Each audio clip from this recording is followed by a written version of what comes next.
한자여기 낱말이야기 404번째 시간입니다. 이번 시간은 역시 지난주에 이어서 꽃, 나무 이야기 관련된 것인데요. 네, 오늘은 월계수, 벽오동, 그리고 개수나무, 그리고 오동나무 이런 나무 이름을 한번 살펴보겠습니다. 개수나무와 월계수, 그리고 오동나무와 벽오동은 같은 종류일까요? 다른 종류일까요? 이렇게 물으면 알겠죠? 다른 종류죠. 네, 한번 스토리가 좀 있는 것인지 한번 보겠습니다. 자, 우선 월계수라는 걸 보겠습니다.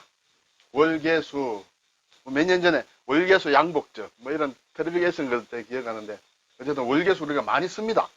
달월자, 개수나무개, 나무수 이렇게 되겠죠. 자, 달과 무슨 상관이 있을까요? 네, 그리고 월을 띤 개수나무와 월계수는 어떤 관련이 있을까 한번 보겠습니다. 우선 글자를 보면 달월이다. 그리고 이것은 개수나무개다. 나무 이름이므로 나무 목자가 들어갔습니다. 그리고 여기 규는 홀규인데, 홀이란 것은 임금 앞에, 왕 앞에 신하들이 쓸 때 가지고 쓰는 그런 장식을 얘기하는데, 흙토자가 이렇게 두 개 있죠. 글자 그대로 보면 흙을 반듯하게 이렇게 쌓았다. 그래서 어쨌든 기본 뜻은 좀 이쁘다, 괜찮다, 아주 모양이 좋다, 그런 뜻을 가지고 있습니다. 어쨌든 그래서 좋은 의미인데, 그러한 좋은 나무다. 단순히 이렇게 보면 아주 단순하게 보는 건데, 그렇게 봐도 괜찮으리라 생각이 듭니다. 그리고 나무수는 나무목에 세울 주자예요. 자, 우리가 나무를 뜻할 때는 일반적으로 나무목자를 많이 생각하죠. 나무목과 나무수는 어떤 차이가 있을까요? 전체적으로 보면 나무다 해서 차이가 없는데, 또 굳이 나누게 되면 나무 숫자는 이렇게 살아있는 나무다, 나무목은 이렇게 이미 베어낸 나무다, 이렇게 얘기하는 사람들도 있어요. 그래서 식목일이다 하면 그거는 틀렸다, 식수일이라고 해야 된다, 살아있는 나무를 심기 때문에 그렇게 얘기하는 사람도 어쨌든 있습니다만, 여기서 나무는 그래서 합쳐서 수목이라고 그렇게 얘기를 하죠. 반드시 이것은 꼭 죽은 나무다 그런 것은 아니고, 굳이 나누면 그렇게 나누는 사람들도 있다, 용법으로 보면 그렇게 많이 있다, 이렇게 되겠고요. 자, 여기에는 세울 주자예요. 세운다는 거 보면 여기에 앞쪽에 보면 이러한 모양이 있죠. 이러한 모양은 어떤 북의 모양이에요. 북. 우리가 북을 칠 때 여기에 이렇게 하면 북고자가 돼요. 북을 이제 손으로 친다 이렇게 되는데, 여기에 손을 주면 북을 이렇게 반드시 세운다 이렇게 뜻이 되겠습니다. 그래서 세울 주자다, 서 있는 나무다, 그것이 나무수다 이렇게 되겠습니다. 자, 그러면 한번 볼까요? 개수나무와 월계수는 완전히 다른 나무예요. 자, 개수나무는 개수나무과에 속하고 월계수는 농나무과에 속한다. 저는 농나무는 사실 잘 모릅니다만, 일단 저는 사전을 공부를 하다 보니까 그렇게 됐습니다. 그리고 낙엽교목이다, 상록교목이다. 그래서 교목이라는 것은 큰 키나무예요. 겨울이 되면 낙엽이 다 떨어지는 거예요. 나뭇잎이 떨어지는 게 낙엽교목이고, 상록은 겨울이 돼도 푸른 잎을 가지고 있다. 개수나무는 중국의 원산이다. 월계수는 지중해 연안이 원산이다. 이렇게 되면 완전히 다르겠죠. 물론 개수는 동인도 쪽에도 있다 하고, 또 크기도 개수나무보다는 월계수가 훨씬 크다 이렇게 되겠습니다. 그러면 월계수라는 나무는 근대의 동양권으로 들어왔다 이렇게 볼 수 있습니다. 그래서 그 원래 가지고 있던 나무 이름을 한자말로 바꾸었죠. 그래서 왜 월계수라고 했느냐 하는 것은 좀 찾아봤는데, 역시 이름을 지을 때 중국에서 만들었는지 일본에서 만들었는지 정확하지 않습니다만, 제가 생각에는 제가 본 자료 하나로서는 중국에서 먼저 만드는 것 같습니다. 이 나무를 보고 역시 달에 있는 개수나무를 생각을 했다. 그래서 달월자를 붙였다. 이렇게 지금 저는 그 정도로 알고 있습니다. 참고를 하시면 되겠죠. 키가 상당히 배나 되죠. 자, 이것이 개수나무 모양입니다. 네, 나무 전체가 아니라서 좀 보기는 힘든데 잎이 좀 동글동글하죠. 이것은 이제 월계수인데, 물론 월계수 중에 특히 오래된 나무인데, 자, 월계수를 하면 우리가 여러 가지 생각나는 게 많이 있습니다. 월계관도 생각이 나고 한데요. 자, 월계관 한번 생각해 보겠습니다. 우리가 올림픽에 우승을 한 사람에게 씌워주는 이렇게 된 모자가 있죠. 이걸 월계관이라고 일반적으로 얘기합니다. 그럼 월계관이라는 것은 월계수의 잎으로 만든 관이다 이렇게 되겠죠. 그럼 정말 월계관은 월계수로 만든 것일까? 올림픽 우승자에게 주는 것이 월계관일까? 올리브관일까? 올리브관이라고 합니다. 원래는 고대 그리스에서 고대 올림픽에서 우승자에게는 올리브 잎으로 만든 관을 만들었답니다. 왜냐하면 그리스 쪽은 지중해 연안 쪽이고 해서 이 올리브 나무가 많았던 거죠. 올리브 나무가 많아서 올리브로 했다. 그러면 월계관은 없었느냐? 월계관도 있었어요. 지금 우리가 얘기하는 월계수 나무로 만든 관도 있었다는 것이에요. 자, 다시 한번 살펴보기 전에 우리가 이 1936년 베를린 올림픽에 송기정 선수가 이렇게 마라톤 우승을 하고 여기에 월계수 나무를 이렇게 올림픽 우승자에 주는 부상을 받았죠. 이 화분을 가지고 있습니다. 그리고 머리에는 이제 흔히 얘기하는 월계관을 썼다 이렇게 되겠죠. 자, 이게 이제 월계관입니다. 월계관이고 이게 월계수다 이렇게 되는데, 그러면 올림픽에서 1등은 그때 우리 손기정 선수가 있고 2등은 글쎄요 어딥니까? 이탈리아 선수입니까? 3등은 일본기 일장기단 사람이 우리나라에 그때 조선의 뭐 반도 출신이라 했는데 남승용 선수예요.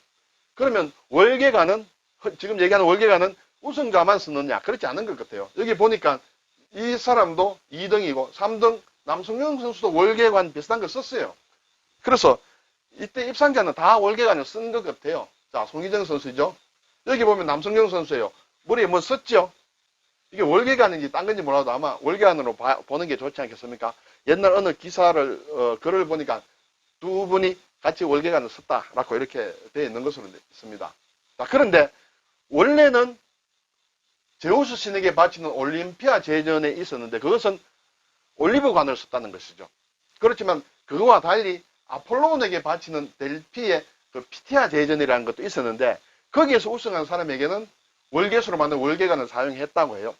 그래서 이 월계관을 가지는 것도 상당한 영광이다. 그래서 가장 우수한 사람에게 주는 관을 월계관이라고 했다. 그리고 올리브관이라는 것은 주로 지중해 연안에서 많이 자라기 때문에 특히 이 올림픽이 이렇게 대륙별로 이렇게 나라를 돌다 보면 올리브 나무가 없는 곳이 있겠죠. 그때는 그 비슷한 걸 가지고 관을 만들어서 줄 수밖에 없었다. 이렇게 되겠죠. 자, 서울에 서울역 서쪽 부분 나오면 옛 양정고등학교 자리에 그 무슨 고기죠? 그 거기에 보면 송기정 선수의 그 기념공원이 있는데 거기 가면 송기정 선수가 아까 받았던 그 월계수라고 하는 나무가 이렇게 심어져서 지금까지 자라고 있습니다. 자라고 있는데 사실은 이 이름이 송기정 월계관 기념수로 되어 있습니다. 월계수로 안 하고 왜 월계관 기념수라 하느냐? 그때 독일에서 올림픽 우승자에게 씌워주던 관이 올리브관도 아니고 월계관도 아니고, 왜냐하면 두 나무가 이렇게 없었는 모양이에요. 그래서 어떤 미국산 대왕 참나무로 된 독일에서 자라고 있던 그 나무를 가지고 관을 만들어 줬다. 그리고 그 나무다 이것이 원래 수종은 월계수가 아니고, 그래서 월계관이라고 이름 붙인 그것을 기념하는 나무라 해서 월계관 기념수라고 하고, 실제 수종은 미국산 대왕 참나무다. 이런 것이 나와 있습니다. 자, 그리고 우리가 개수나무 이렇게 하면 계피라는 게 생각이 나죠. 개자. 네. 계피는 상당히 종류가 몇 가지 있는 모양입니다. 저는 잘 모릅니다만 글자 낱말로만 봤을 때 사전을 보면 한방에서 개수나무 껍질을 약재로 이르는 말이다. 또 두 번째는 육개나무의 껍질을 한방에서 이르는 말이다. 비슷한 것 같으면서 좀 다른 것 같아요. 육개나무는 상당히 껍질이 좀 두터운 것이고 일반 개수나무 껍질은 좀 얇은 것 같은데 이게 우리나 중국산 아닌 뭐 실론이나 베트남이나 이런 데서 또 나는 계피를 만드는 나무, 그런 나무가 좀 종류가 있어서 종류가 많은 모양입니다만 어쨌든 계피는 개수나무 껍질에서 나온다. 그 개수나무의 종류에 또 육개라는 것이 있다. 육개는 한방에서 개수나무 두꺼운 껍질을 약재로 이루는 것이다. 이런 것이 있습니다. 그래서 제가 온전하게 설명은 못 드리겠는데 어쨌든 계피, 육개, 개수나무와는 좀 관련이 있다. 그러나 월계수와는 사실은 종으로는 관련이 없다. 이렇게 말씀을 드릴 수 있겠습니다. 자, 개수나무, 계피나무, 네, 육개나무, 이것이 조금 다릅니다. 그리고 월계수, 이런 말이 있죠. 자, 그리고 우리가 계관시인이라는 말을 가끔 듣습니다. 계관이라는 것은 역시 월계수 잎으로 만든 관을 계관시인이라 합니다. 가장 영광스러운 사람에게 주는 것인데 영국 왕실에서 뛰어난 시인에게 내리는 명예칭해다. 영국 왕실입니다. 다른 왕실이 아니고 다른 나라에서도 이 제도 비슷한 걸 하기는 하는데, 기본적으로는 영국에서 하는 것이다. 이렇게 되겠죠.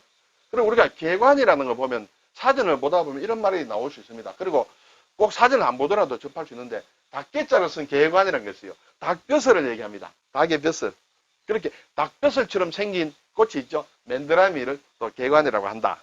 이렇게 되겠습니다. 자, 이제 오동과 한번 살펴보겠습니다. 오동나무. 오동나무가 있고 벽오동이 있습니다. 누가 불렀는지 몰라도 벽오동 심은 뜻은 봉황을 보자며 해서 전설적인 얘기겠죠. 봉황은 벽오동에만 앉아서 대나무 숲만 먹는다. 이런 얘기가 있는데 어쨌든 그런 벽오동입니다. 벽은 푸르다는 뜻이에요. 여기는 호박박에 돌서 이렇게 해서 푸른 색이 나는 돌이다. 이렇게 볼 수 있고요. 자, 여기서 조금 주의할 게 우리가 오동이라고 많이 얘기합니다만 이 훈을 보면 위에 오는 벽오동나무 오, 밑에 동은 오동나무동입니다. 벽자는 여기에 들어가 있습니다. 결국은 벽오동과 오동은 다르다는 얘기예요. 나무 수종이 완전히 다른 모양입니다. 자, 일단 한자를 보면 벽오동은 나무목에 나오자다.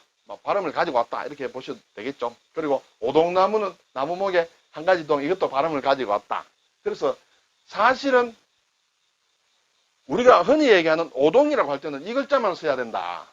그리고 벽오동이라고 할 때는 그냥 오동이라고 해야 된다. 이렇게 되겠죠. 그러면 이 벽자는 원래는 필요가 없는 것이죠. 오동을 그냥 오동이라 하니까 일반 오동나무라고 하는 것과 좀 헷갈려서 벽자를 붙였을 따름이지, 오동이라 하면 벽오동이요. 그냥 오동은 동으로 통하는 것이 한자 세계에서 이렇게, 우리도 그렇고 일본도 그렇고 아마 중국도 그런 것 같습니다. 그래서 이 두 개도 종이 다르다. 오동나무, 우리가 흔히 얘기하는 오동나무, 여기는 벽오동이라는 뜻이 있지만은 우리는 이제 벽오동의 오자가 오동의 오자를 그냥 합쳐져 가지고 막 쓴다. 이렇게 되겠죠. 그리고 이제 벽오동이 있다. 이거는 현삼과라는 것이고, 벽오동과다. 이거 낙엽, 활엽, 교목이라는 것은 비슷한데, 키도 비슷하죠. 그리고 물론 쓰는 것도 비슷합니다. 근데 색깔이 좀 달라서 벽, 풀을 벽. 그래서 벽오동은 청동이라고도 한다. 풀을 청자를 붙여서 이렇게 되는 것 같습니다. 이것이 이제 색깔이 좀 푸른 벽오동 이렇게 되고, 이것은 오동이다. 이렇게 되는 것 같습니다. 제가 말씀드리고 싶은 것은 오동과 벽오동은 물론 수종도 다르지만은 오자와 동자, 오자와 동자는 사실은 오 하나로서 벽오동을 가리키고 동 하나로서 그냥 일반 오동을 가리킨다. 이렇게 우리나라에서는 좀 섞어 쓰지만 일본과 중국은 좀 나눠서 쓴 것 같습니다. 네. 조금 제가 생각이 말씀드리기 좀 벅찬 그런 낱말이었습니다. 개수나무, 월개수, 개관시인, 벽오동, 오동, 네, 이렇게 되겠습니다. 수고하셨습니다.